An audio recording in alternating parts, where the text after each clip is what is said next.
Assalamu alaikum warahmatullahi wabarakatuh. Everybody, I hope you're having a fabulous Friday. That goes without saying. You know what the day is on the Shout Out Show. We've been marking this thing for almost 400 shows, brothers and sisters.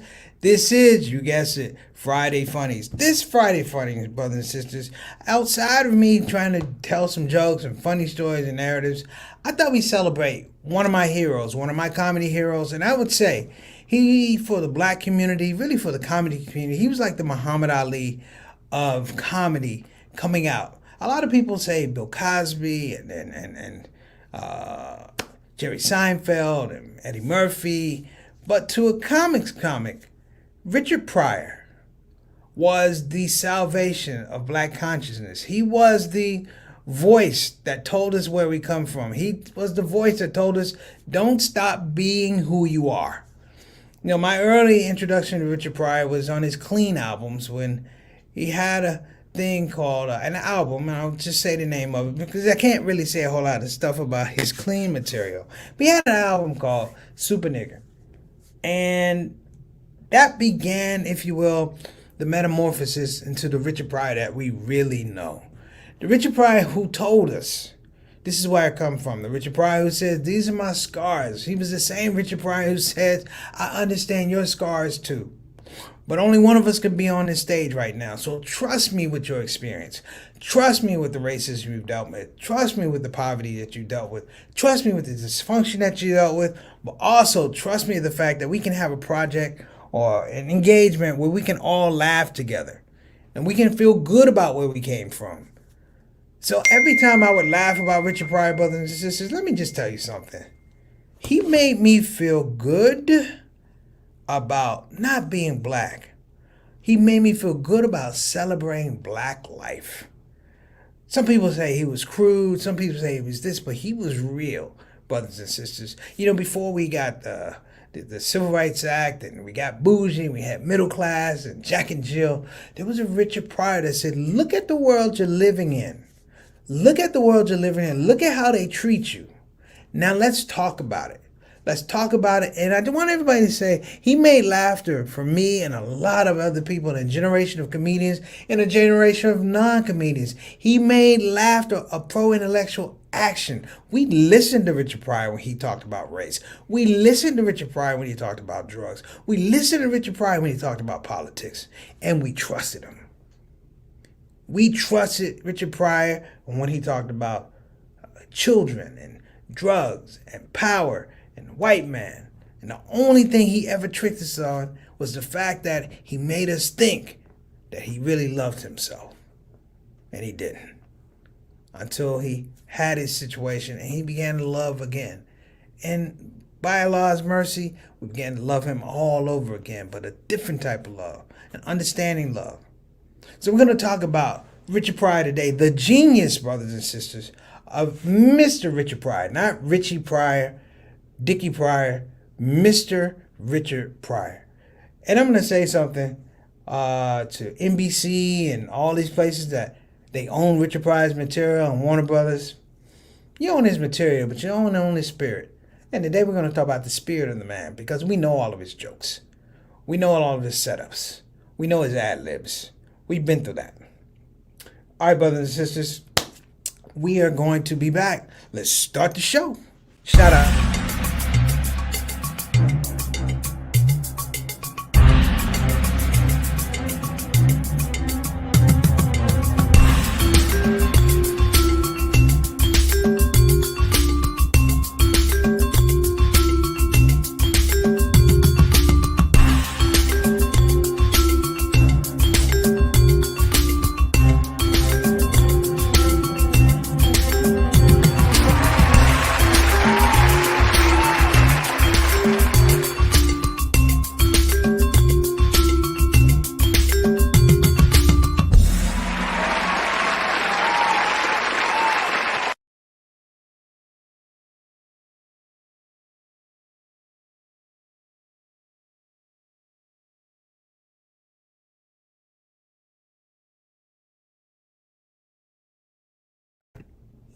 All right, I think we're okay. Might be a little shaky with my camera. Hold on a minute, brothers and sisters. I'm going to switch back to what I was doing. All Okay, that's better. So listen, we got some stars in the building. I have some announcements to make. First of all, we're gonna send out peace and blessings to Sister Reed. She's at St. Luke's Hospital in Houston. She is awaiting some service, if you will. I hope that they get to see her soon. We don't want our sister to be in any kind of discomfort. She's going to be examined tomorrow. So from that time tomorrow, everybody, if you get a chance, big shout out and prayers to Reed and her family. All right. And we're going to give a shout out to Mama Moss right up at the top. Thank you so much for coming on the show. You early. You're trying to take Reed's place. I see what you're doing. So thank you for coming on the show, Mom. I know you're going to enjoy this thing about Richard Pryor. I actually have some people who have tuned in. I'm not telling myself about some Richard Pryor stuff too, if you guys don't mind. Actually, some funny stuff. Okay, and I got to give a shout out again. Brother Derek is on the job. Derek, thank you so much for looking out for Sister Ree and Juan. Make sure everything is okay. Check in with me. Make sure everything's all right. I did talk to her earlier today. She's a little sleepy, but she needs a rest. Next up, my little brother JT, what's going on? But he's got the whole crew, man. JT has Ray, he's got Jordan, he's got Justin, he's got Aunt Mamie, he's got Yolanda. I'm like, where are y'all at? Y'all having a meeting or what? I mean, because you didn't call me, but it's all right though. For everybody that needs to know, that's my family. I don't even say Milwaukee family, that's my family. I've seen them little knuckleheads grow up. I knew Ray when he didn't have a tattoo. Ray, I couldn't resist Ray. You got tattoos on top of tattoos, brother. They're like, what's this? That's a tattoo on top of a tattoo. Love you, guy. All right. So, I mean, and these are my hearts, too. Like I said, Ray, Justin, Jordan, Yolanda. Love them. I hope to see you guys soon. We got Brother Adam Khan. Wa alaikum assalam rahmatullahi wa barakatuh. Checking in from Toronto, brothers and sisters. Checking in from Canada. Big ups to you, brother. I hope everything is going well. I think you might like this subject today. We're going to talk about Richard Pryor, a little in-depth stuff. And I'm going to share some background because I actually got to hang out with some of the people who actually work with Richard Pryor and give you a little backstory on some of the stuff that we're going to be talking about. Thank you for checking in. Next up, we got the Canadian ambassador to the Shout Out Show, brother Altaf Rashid. What's going on, Altaf, man? Boy, you are on time like the nation with 2 watches, brother. I appreciate you coming on here, man, and making sure everything is correct on this side of the border and on your side of the border. Brothers and sisters, shout out to my main man, Altaf Rashid, who is a Shout Out Show royalty, just like everyone else I have introduced on the show. Next up, and we got good thoughts and prayers for Sister Reed. See how that's just a community show. What we got next? Samir, what's up, brother? That's almost 400 episodes. Yeah, brother. Mabruk, I appreciate it. And, we just keep doing it, man. This is Preacher Mars' deliberate practice. For anybody that knows me, I talk about deliberate practice. This is one of them. And I have to say that it's made things so much easier across the board in terms of writing, in terms of putting together a show, in terms of proposal writing, grant writing. I mean, literally, this space, brothers and sisters, is like magic because you have to be here or else it doesn't happen. Big shout out to Sister Tana as well. Oh, Samir says, Richard Pryor taught me the no-nonsense of two-party system winning Bruce's Millions. None of the above. I didn't particularly like Bruce's Millions. And I'll tell you some of the movies. Because some of the movies Richard Pryor did, like The Toy, Bruce's Million, he did them, he needed the money. But they needed his brilliance. And even though they were not great movies, even they weren't great movies, I was happy that his work in the business allowed him to get paid. So we're going to talk about that. Love the tattoo joke. Hey, raise my nephew. If you ain't like that joke, Ray, then I got plenty more. No, I'm just kidding, man. Much love and hug those babies, man. Ray, how come you never send me a picture of your babies, bro? What's up with you? All right, we'll talk about that later. My main man, Manji. Wa alaikum assalam rahmatullahi wa barakatuh. My brother in DC, man, you there? I need to holler at you about something I'm thinking about, brother. You should have my number, Manji. Or go on the message and give me your number. So I want to call you about something, get some advice, if you will, since you're in the D.C. area, and I want to know that the layout of what's going on in D.C. I want to talk to you about it, brother. But I hope that you're doing Oh, you back praying Juma at the Nation's Mosque, Muhammad's Mosque, Masjid Muhammad on New Jersey Avenue, better known as Fourth and Islamic Way. Man, give those brothers some love, and that one brother's just been trying to sell that bottle of oil for the last 30 years. Just tell him it ain't gonna work out, or just buy it and throw it in the joint. I'm tired of seeing him. It's just I'll talk about him later. Okay. I man, miss you too, bro. But we have something to talk about as well. Manji, brothers and sisters, is known as a mover and a shaker in the DC area. He's real slick with it, real stealth with it, but always been a stand-up guy and a community guy. So when I shout him out, it's with good reason. Next up, we got Sister Satana working on the ones and twos on the production thing, making sure everything goes through, brothers and sisters. And I have to shout out Sister Satana, because when there was a time, brothers and sisters, she would just sit in the back and watch the show. She would sit in the back and watch the show. And then there was a time like, you have to do the show. And she kind of jumped in with both feet, but son, you ever jump in with both feet, but you don't land where you're supposed to? It's like, I'm going to go swimming, you jump in the pool, there's no water there. That's the experience that we had with the ShOUT show. Yeah, we know there was a pool, but there's no water in it. But slowly, through your blessings and kind prayers, we've been able to put water in the pool, and we've been able to swim a little bit. And when I say swim a little bit, I mean we've been able to broach some different territories. We had an excellent Ramadan season. This year's Preacher Miles Ramadan 30 for 30 on the ShOUT show was amazing. We had sponsors, we had reaction, we had Ramadan reflections. I really enjoyed it, and we hope to kick the program up. As Samir said, we are quickly moving to show number 400, episode number 400, which will happen on May 31st. I hope everybody would jump on. We're not going to do anything crazy like the Mother's Day show or anything like that, or 1 year anniversary. We're just going to keep it working and having fun. There's some things we're going to try. If you have Clubhouse, we're going to actually try to incorporate Clubhouse into the ShOUT show, so you can actually say things and we can hear them on Clubhouse, and we can hear them here on the computer. So we're going to try. Now, I'm not saying it's going to work. I'm not saying it's going to work, because you know how we are with technology. I've said a lot of things like it's going to work, and it ended horribly. Like, horribly. Sort of like the guy you grew up with. He always wanted to fight, and he's like, he would pick fights. Like, I had this dude, his name was Greg. Greg always wanted to fight people, but Greg couldn't crush Greg with a sledgehammer. You know what I mean? And we would say, Greg, stop trying to pick fights. A, because you can't fight, and B, we're going to wind up having to jump in. This is one time, brothers and sisters, and I'm digressing before I get into Richard Pryor. But this is like a Richard Pryor joke. Greg actually picked a guy that he thought he could beat up.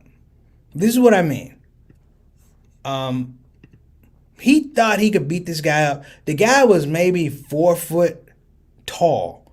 And Greg was like a good, maybe a little under 6 foot. And he had been taunting this guy all day long. And we didn't have any intel. He was new at the school. And I was like, man, leave the guy alone. He's a little guy. Now, I'm not a big guy. I'm looking at him going, damn, he's littler than me. I'm like, he's a little guy. Leave him alone. And Greg kept taunting the guy. And finally, he was like, the guy said, well, let's get it on. I was like, dude got a little heart. He got a little heart. And Greg was like, let's get it on. The guy said, yeah. So Greg started taking off his jacket. And he got his sleeves down. And he couldn't get his hands out. He couldn't. And that dude, he stopped a hole in my back. Greg was getting hit. He was trying to take his arms out of his sleeves. And I wanted to help him. I wanted to help Greg. We all wanted to help Greg. But it was just too funny. I was like, dude, you got whooped like the police whooped you, except your handcuffs was your jacket. That's the thing. I mean, and shout out. Little guy's name was Raul Dominguez. So shout out to Raul, because it's laughing. It's laugh. I call Raul right now. We're still gonna laugh about it. Greg probably still pissed off, or still has his arms in the sleeves. Hell, I don't know. But it's one of those things. Okay, so let's get to our subject matter, brothers and sisters. The genius of Mr. Richard Pryor. The genius of Mr. Richard Pryor is that at my age and how at the age of 54, I still enjoy Richard Pryor material. I was a Richard Pryor fan early because Richard Pryor was the guy in the frame of Red Fox.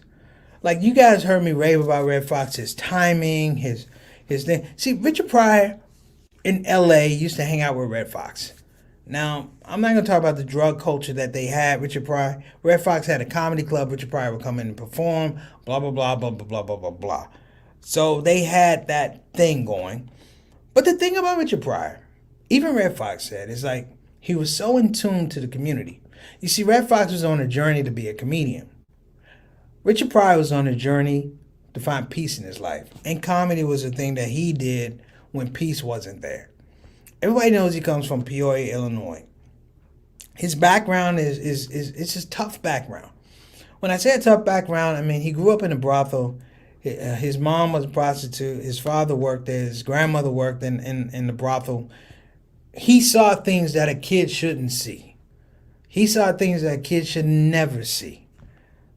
And he reminded us that what he lost outside of his childhood was just this sense of humanity.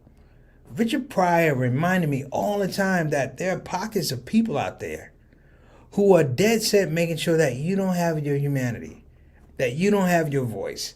And watching him as a comedian evolve, brothers and sisters, from that first gig, that first time I heard him, because when he first started his career, he wanted to be a Bill Cosby wannabe. Like, he wanted to be the collegiate guy with the sweater and the tie. And while he was funny then, we appreciate it. But that wasn't the real Richard Pryor. His manager and I were at one time were pretty cool. His old manager, Ron de Blasio. Ron de Blasio was also the manager for George Lopez. And Ron de Blasio would talk about Richard Pryor. And he would say there was a difference between Richard Pryor than everyone else. And what the difference that he had was that his primary mentor that gave him a shot when he comes to New York is none other than Miles Davis. And the relationship between Richard Pryor and Miles Davis is what gives you the Richard Pryor that we know and we love. Not the BS Richard Pryor that wants to be clean and squeaky. This is the down and dirty Richard Pryor. He's going to tell you, not only this is where I come from, but where I come from, it's still there. You see, Red Fox grew up hard. But he grew up hard in a different time than Richard Pryor. And he grew up hard. I mean, his story is brutal. He becomes a star way after Richard Pryor, Sanford and Son, things like that. He never becomes that big star. He's a star, but not that meteoric star like Richard Pryor. My first engagement with Richard Pryor is this. JT said Richard Pryor had an SNL he ended in just in tune, showing black people were the creators of the intellectual world. Unfortunate white people, he was locked up. They locked him in the tomb. That's a great bit.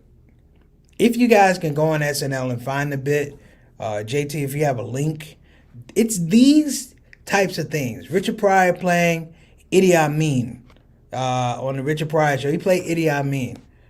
And I can't tell how many people were pissed off that he played Idi Amin, because he played Idi Amin letting people know that this is Idi Amin, right or wrong. He was dealing with what colonialism had brought to Africa. And in his joke, we began to ask questions about Africa. His journeys, like when he talked about going to Africa and live in Sunset Strip and things like that, and talking about his revelations in Africa, it's like you began to have a different kind of hope for Richard Pryor, particularly after his fire. My introduction to Richard Pryor is listening to my cousins, my older cousins, try to talk like Richard Pryor, but they didn't have Richard Pryor's experience. Every comedian, brothers and sisters, has stolen from Richard Pryor. Every comedian has stolen something from Richard Pryor. If you're a good comedian, you stole something from Richard Pryor. I myself, I did steal something from Richard Pryor. I stole the fact that his storytelling was so developed that I wanted to do that. That I wanted to give you more details than you actually wanted. And in the details, we find funny things. But I learned that through Richard Pryor. I learned timing from Red Fox. But from Richard Pryor, I learned the aspect that every story has another story, has another story, has another story. You know, people talk about Eddie Murphy. Eddie Murphy's going to give you two people that shaped his comedy. Red Fox, Richard Pryor. Chris Rock, same thing. Dave Chappelle, same thing. George Lopez, same thing. We learned the dialect and the framework of comedy from this man. The only person who could say something beyond Richard Pryor, of course, was Dick Gregory. And Richard Pryor revered Dick Gregory. But even Dick Gregory said, I was able to bring you to surgery. I could bring you into the operating room. But he said this, he said, but Richard Pryor, he did surgery on the minds of America. Meaning he took a scalpel and opened up the mind, and he let people know these are places you've never been before. These are characters you never. The Mudbone character, the witch and the Mudbone character. His ideas about doing, Richard Pryor, Eddie Murphy did the Clumps, right? He did Nutty Professor and the Clumps and the Vampire. How many people you guys remember? How many of you remember? I know JT and his crew remember. I know Miss Aunt Mamie remembers. How many of you guys remember Which Way Is Up? I'll give you a minute. There were 3 stars in Which Way Was Up. There was Leroy's dad, and the Reverend Lennox Thomas. All of them were played by Richard Pryor. This is a 76, 77. He played all characters. He wrote this dialogue. And you know what? Even in that space, the background was about labor. It was about labor, fair wages, and things like that. The movement, and Paul Mooney was actually in that movie. But he talked about the movement and things like that. He talked about the dysfunction of love and not feeling love and all this type of stuff. I've gone back to watch the movie a bunch of times, and I really appreciate what he did. I used to hear the advertisement for Which Way Is Up on the radio.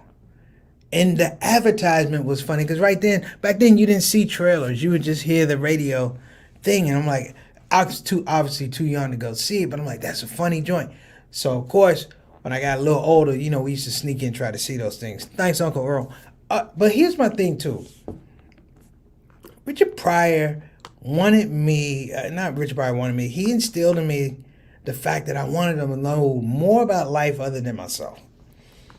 My first Richard Pryor album was the 1976-77 album, which was called, pardon the language, That Nigga's Crazy.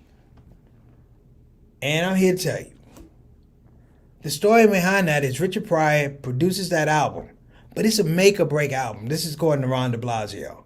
Richard Pryor had been he didn't know what he was going to do. He was up in Northern California. He's hanging out with the Black Panthers. He's sitting around. He's not doing anything. Ron de Blasio and he come together and they say, well, listen, let's try this album thing. Maybe it works out. To this day, that album is the only comedy album that went #1 on the pop charts and the R&B charts. Think about what I'm saying. A cultural icon album. It goes #1 ahead of music, brothers and sisters, ahead of your favorite R&B tunes. I remember, the jokes about turtle soup and tight shoes. I remember every bit. And the funny part was, and he had classic ones, He had That Nigga's Crazy. Yeah, is there something I said? He had Bicentennial Nigga. He used the word nigga a lot. And I'm saying that because in his Sunset Live on Sunset Strip, after his fire, and if you get a chance, there's a documentary about Richard Pryor called Omit the Logic. It's called Omit the Logic. Please watch this. Because the thing that they're saying about Richard Pryor is that the first night everybody wanted him to do well. He had 2 nights at, I think it's the Palladium. I'm not even sure. He had 2 nights. The first night he's on stage, he can't do it. He can't perform. He walks off. And this is how deep it is. He wanted to do well, but he didn't feel it in himself. But Richard Pryor, in true shape, in true form, he comes back the next night, he kills it. Oh, why am I saying that, brothers and sisters? Because as a comedian, or a comedian in training at that time, I wanted so badly for Richard Pryor to win and do well. But here's the problem. I wasn't Richard Pryor. Only Richard Pryor could want to do well for the people, want to do well for himself. You know, my first Richard Pryor album, and every kid who's a comedian has a story about a Richard Pryor album. My first one was the one I told you, 1976. I had to have it. This is how I got the album. I saw a guy who would come into the liquor store. He's always kind of haggard, you know. He never really had enough money to get this stuff, you know, get the liquor store. And I was like, you know what? That might work out for me. So one day, I walked to this place. It was called AMC New Carrollton Theater. That's when you had the AMCs. It was only, if you had 6 theaters back there, it was the bomb. But AMC New Carrollton Theater, and it had a record store by the theater. Now, I was supposed to be going to the movies. My mom is on here. I'm just telling on myself. I was supposed to be going to the movies. I had money to go to the movies. But I saw this guy who would hang out outside a liquor store. And I said, wait a minute. I'm too young to get this album. I tried. I was too young to get the album. I tried to bribe the guy. He was like, no, you can't have it. So I go to this poor dude who's struggling with alcohol. And I'm like, look, clearly you have a drinking problem, but you got a money problem too. I'm here to help you with both of them. So here's the deal. I'm going to give you this money. You're going to buy the album. You're going to come out, give me the album, and with the change, you can go get your alcohol, and we're both happy. And he went for it. And I was an entrepreneur back then too. I used to make kids pay to listen to Richard Pryor's album too. That's how I made my money back. You know, I got snitched out, but that's another story. But I used to make kids would come over and I'd play it, and I used to be cold-blooded. I was like, which one do you want to hear? You want to hear about the UFOs? I'm like, it's 50 Cent. I didn't play the whole album. I played by the track.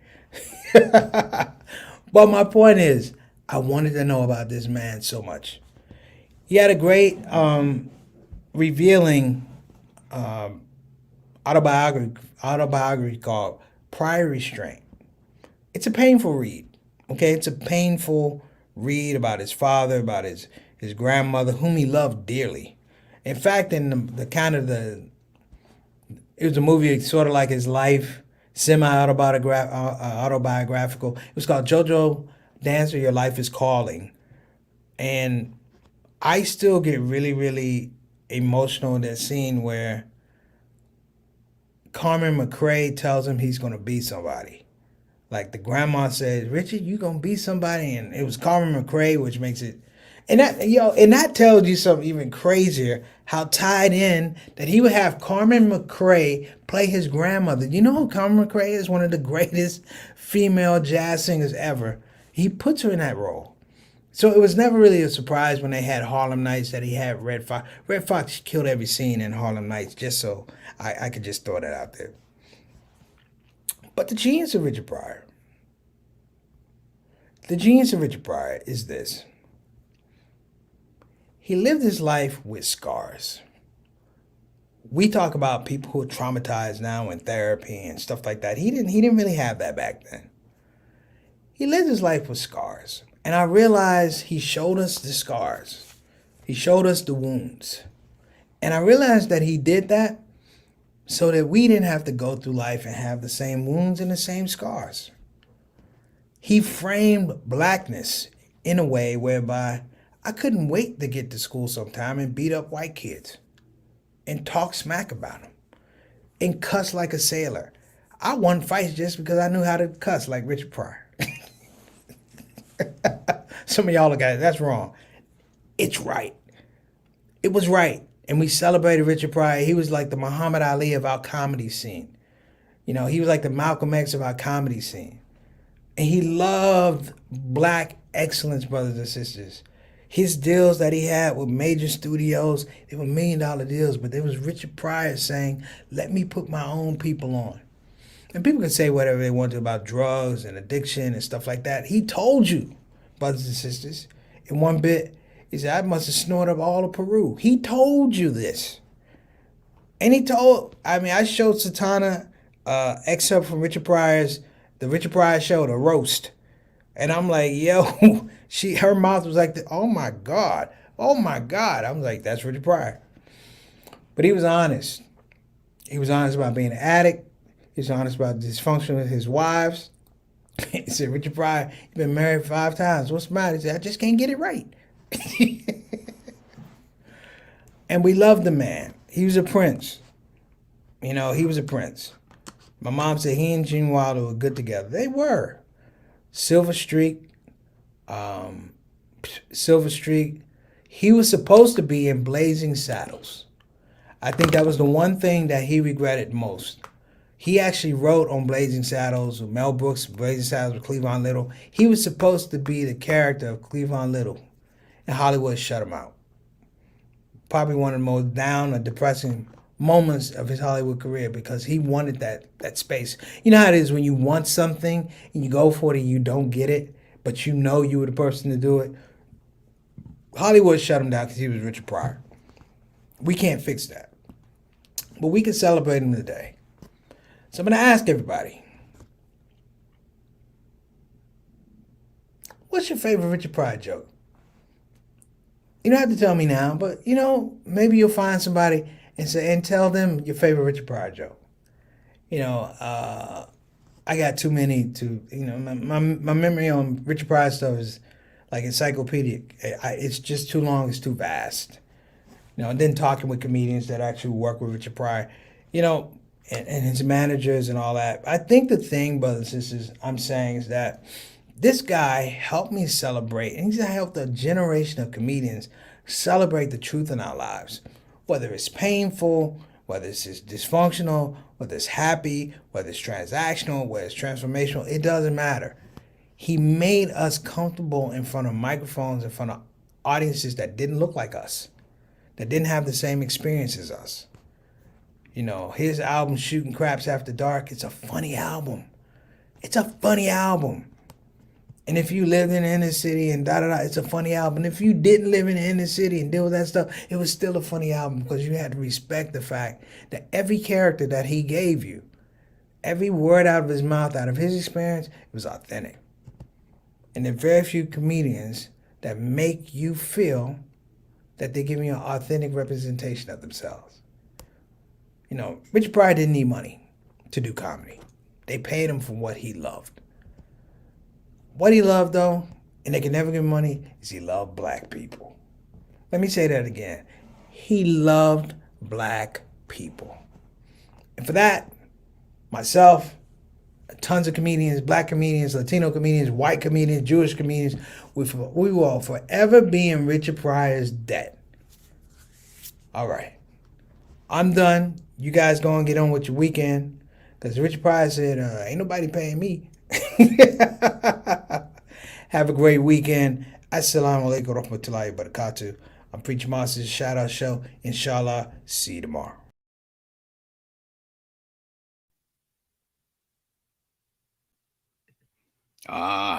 There you are. I know you're looking at your screen going, that's a good looking black man. And you're right. I'm Preacher Moss, and you're not. Today I want to talk about Olive Branch Muslim Family Services, better known as the people who help people. And I need you to help the people who help people so they can continue to, you guess it, help people. Get it? Got it? Good. Olive Branch Muslim Family Services. Action you can see, compassion you can feel. Graphic now.